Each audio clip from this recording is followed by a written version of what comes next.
Well, the second segment is not a ceasefire story. It's not about whether the war has stopped, but it's about whether the world is being told that it has, whilst the guns secretly and quietly reload.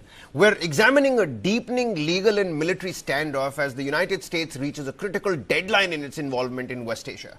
It is the 1st of May, a date that many U.S. Congress, in the United States' Congress, argued that should mark the end of the U.S. military action under the War Powers Act or the War Powers Resolution. The White House is officially rejecting the idea that today marks a legal deadline for U.S. military involvement.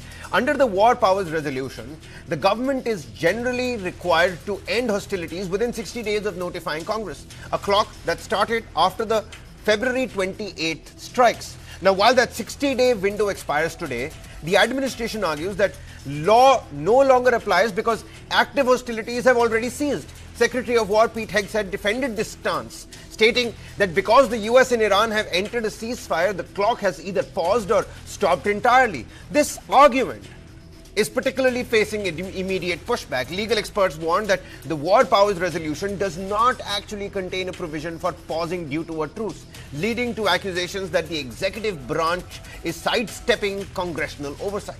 But on the ground, the situation is being described as a dual blockade. While the April ceasefire halted direct strikes, the economic and naval war is escalating. Iran continues to exert control over the Strait of Hormuz, while the US Navy enforces a counter-blockade of those Iranian ports. Diplomatic talks have remained stalled, with both sides unable to find common ground on nuclear programs or missile development programs. Instead of a final peace deal, the ceasefire has simply extended indefinitely, leaving both nations in a state of high-tension limbo. Perhaps most concerning is how both these sides are using this quiet period. In just the last 24 hours, the United States has moved 6,500 tons of munitions to Israel, bringing the total since the start of the conflict to over 115,000 tons. That massive a number. And at the same time, intelligence reports show Iran is repositioning its own launchers, its own drones and ammunition. President Donald Trump has warned that US forces are ready to go if the truce fails. While Israel remains on high alert, we all know what's happening with the buffer zone in southern Lebanon, claiming that Iran is merely using the pause to regroup for a future strike. The internal politics of Iran, let's talk about that as well. They're also complicating any hopes for a diplomatic breakthrough. Following the death of Supreme Leader Ali Khamenei, the Islamic Revolutionary Guard Corps, the IRGC, has seized the reins of real power. While Mojtaba Khamenei, many saying the actual proof of God on earth, has been elevated to a leadership role, he remains a largely ceremonial figure. The country's elected officials, including President Masoud Pezeshkian and Foreign Minister Abbas Araghchi, have been increasingly sidelined. With the IRGC driving wartime decisions, the space for traditional diplomacy is also shrinking rapidly. The big questions that we must ask: can the US administration legally pause the war or the War Powers Resolution clock simply because of this truce and ceasefire and the high-tension limbo that's followed it? Will the current pause actually lead to a permanent deal, or is it just giving both sides time to prepare for the next round? And with the IRGC now holding more power in Iran, will diplomatic talks become even more difficult?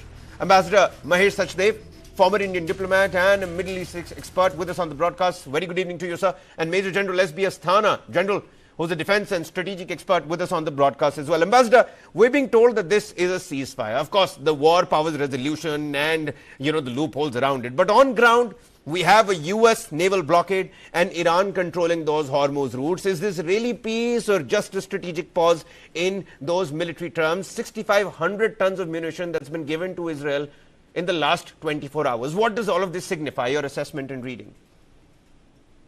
It signifies to me Mr. Trump's desperation to have it both ways. He wants to threaten Iran, not a day passes. But can he have it both ways? Can he have it both ways, Ambassador? Well, no one can have it both ways, and least of all Mr. Trump. Despite all that subterfuge and double talk, and to quote from his book, truthful hyperboles abound. And I think he's getting pretty close to being exposed bit by bit. And I think the 60-day deadline was always there.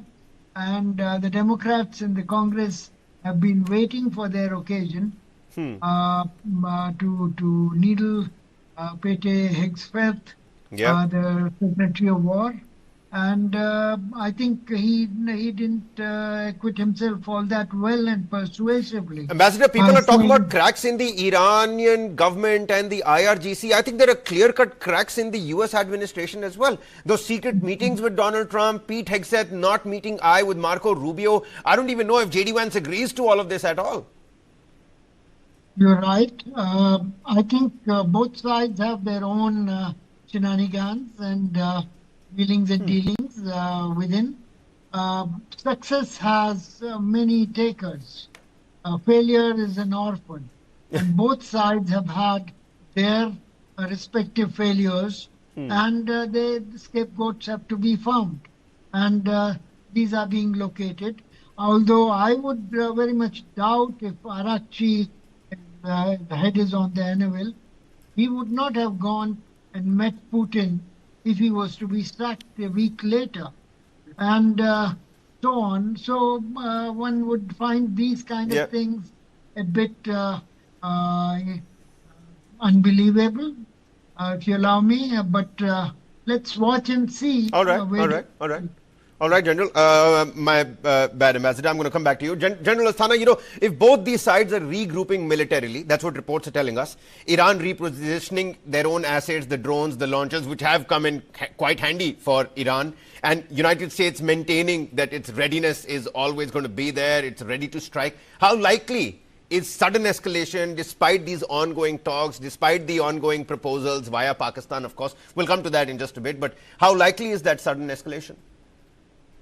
See, the chances of sudden escalation are low for the simple reason because it is not working out cost effectively for both the sides. For America, the problem is that whatever damage you could cause by standoff strikes, you have already caused. I think that number is also out. Just to tell the viewers, General, $12.5 billion a month that's been spent by the United States. $25 billion is the Yeah. cost of bombardment only. This is not the final figure of cost of war, Wow. which is going to be much higher, maybe somewhere around 100 billion or something like that. But notwithstanding that, the point I'm trying, this 25 billion figure was given by Pete Hegseth to Congress. Yeah. So that's one part. Could be way higher. Could be way higher. Yeah, it is much higher. So that's one part of it. But what I'm trying to indicate is that Yeah. if you start bombing, whatever was the facilities which were there outside, they have been destroyed. Further bombing, all it can do is that it will have more civilian casualties and it will hit critical infrastructure of Iran, which will be retaliated. And that retaliation will also come on the either critical infrastructure of the Gulf countries Yeah. or an escalation in terms of Red Sea being blocked or sea cables being sniped or something like that. And both are dangerous escalations. Both sides have leverages. And therefore, there is an incentive to go for war again is slightly lesser, in my opinion, from both sides. Now, as far as the extension, the 60 days deadlock is concerned, which you were discussing, let me put it in this context that as of today, Republicans hold a majority and they will find ways and means to hoodwink the Congress in some manner or the other. Whether they say that it is only an operation, not a war, we have not officially declared a war, they can say so. Secondly, they can also say that what the excuse which they are giving that we are on a pause already, so it's not, we are not in a state of war, so those 60 days don't apply. But then the fact is, if you are in a blockade, blockade is an act of war. So going by military definition, it is a war, and blockade is part of active war and not no war no peace posture. But I don't think the logic is going to work there because President Trump has been able to hoodwink Congress a number of times. Earlier also, when on this war powers, the resolution was passed, it was defeated narrowly. I think Democrats will take it up again if they don't stop. Whether it gets defeated or otherwise, we can't say because, again, it's a very narrow thread. It was, I think, 58 by 63 or something like that, 4 or 5 votes. But still, the fact is that Republicans still hold the majority in Congress, and till the time the midterm elections are over, I think this situation is not changing. So they will have their way Okay. and find ways and means to continue. There is also a provision I am given to understand that president can extend emergency by 30 days That's right. more. That's right. That's right. So that provision also exists. Yeah. Whether he will find an excuse to use that provision or otherwise, that also we can't say. It will depend on the pressure which gets built up on him. That's the silver So, bullet right now, General. I think he's going to use it right at the end. After everything fails, then the 30-day extension comes across. yeah, yeah. All right, all right. So- Ambassador, coming to the diplomacy angle just a bit. General, I'm going to come back to you. Inside Iran, we earlier spoke about those, skirmishes between the Iranian government and the IRGC. We're seeing reports of tensions between the civilian government and the Revolutionary Guard Corps. How much of this internal power struggle and skirmish is affecting the peace negotiations? I mean, of course, Mujtaba, many are saying he's just a ceremonial leader. The others believe that he is the living proof of God on earth. So who are we to believe, and how much of this is actually impacting the peace negotiations? A good question, and a question which is quite difficult to answer.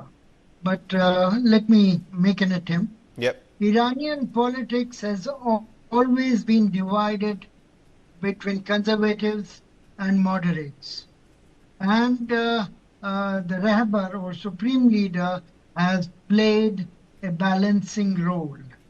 As of last Rahbar, Ali Khamenei, who died on 28th of February, he was instrumental in getting radical elements or the ultra-nationalists to take control of parliament, control of the judiciary, and he himself was somewhere halfway between the various factions. Yeah, yeah. President's election was made with a slay of hand from Ali Khamenei. A cardiologist, non-political, moderate, was appointed, Pezeshkian, as you would know, was appointed as president. So he is a titular figure. Above him is the Rahbar or the supreme leader, and sideways to him are IRGC, Parliament and Judiciary, Guardians Council, all of them dominated all the time by the radicals or extremists. Now, where is the question of one side being equal to the other side? Araqchi himself belonged to IRGC earlier. So, I find this debate... That's a great and pertinent point, Ambassador. Araqchi himself being an IRGC, member. I do need to bring in General. My apologies for rushing you, but very quickly, can these back-channel mediations, let's say, through countries like Pakistan, realistically break this deadlock, or is the trust too eroded at this point in time? 30 seconds, and then I'll go to General.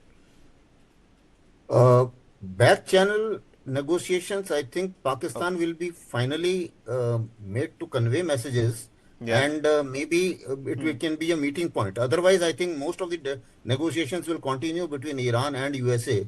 And they are talking. That's what Donald Trump said. They're going to happen telephonically. Yeah, yeah. So it's continue. It is continuing. It will continue like that. Pakistan will be used only when they need a space, and because America, as of now, doesn't have very many friends. Where they can depend on people to... How will you have friends, General? When you're bad-mouthing everybody, you're bad-mouthing pretty much half of the world. How will you have friends in any case? And that question essentially was for the ambassador, but now that you've given it an attempt, General, reports suggest that US is continuing large-scale arms supply to Israel. We pointed those out. Militarily, what is your assessment? Even during this pause, is this standard deterrence? Is this now preparation for a second phase of conflict? You said that the escalation is going to be low. Then why transfer all of these missiles? As far as, when I said it was going to be low, it is between US and Iran. As far as the other side is concerned, Netanyahu is very clear. He is looking at greater Israel. He is looking at knocking down Hezbollah well beyond what he could do last time.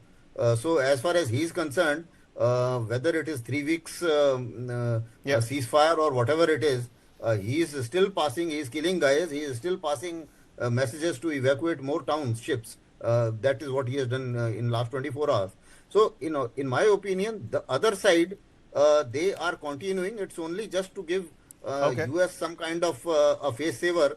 He agreed to 3 weeks ceasefire, but Netanyahu has been hoodwinking his court hearings for 2.5 years on the context of war, and therefore he is not going to let the war end. And Rightly said, rightly said, rightly said. Of course, absolutely. I mean, so much of political developments in Israel as well.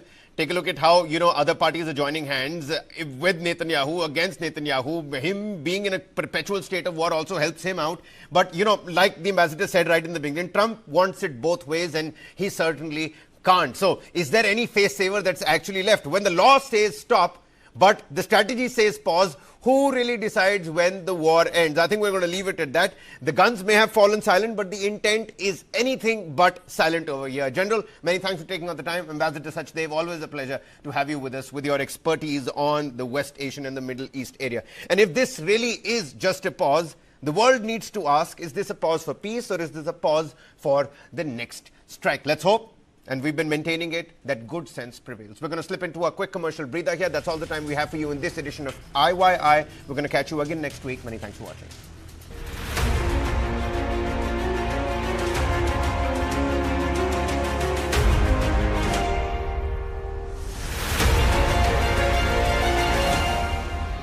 अगर आप नहीं रहे तो ना ये